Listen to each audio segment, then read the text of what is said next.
Het is het klassieke verhaal van het verstaan versus het. Voor Zwezerijnen betekent dat een kar tussen de carrière die hij voorheen had, het priesterschap bij de tjerke met het erbijjerende celibaat. Of een leven als trouwd man, bij de vrouw dat hij verreëlen op is. Het bisdom had de parochianen een brief schreven en praat van een crisis in de ropping.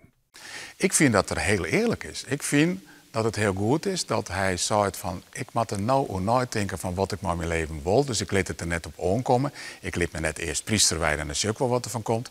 Ik vind het goed en ik vind het dapper van hem dat hij nou deze stap neemt. Zwezerijnen waard eind juni in Ljouwert dat de jaken wijdt. Begin januari zou hij inwijden worden als priester. Een jonge man die kiest voor het celibaat. Dit tjerk is blied met hem. Hij had een goede baan met de jonge Rijn in de tjerke.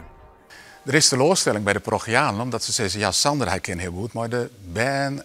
Sander is onze gedroomde priesterkandidaat. Aan de oorkant ben ik meestal niet zeggen, het is nog een jonge jongen, hij moet er nou goed over nadenken van wat hij met zijn leven wil. Zwezerijnen docht op dit stuit geen tjerkelijke taken. Hij krijgt de tijd van bisschop de Korte om goed na te denken over de situatie en een besluit te nemen. Zeg, het gaat erom dat Sander uiteindelijk een gelukkige toekomst heeft en dat hij zelf gelukkig wordt.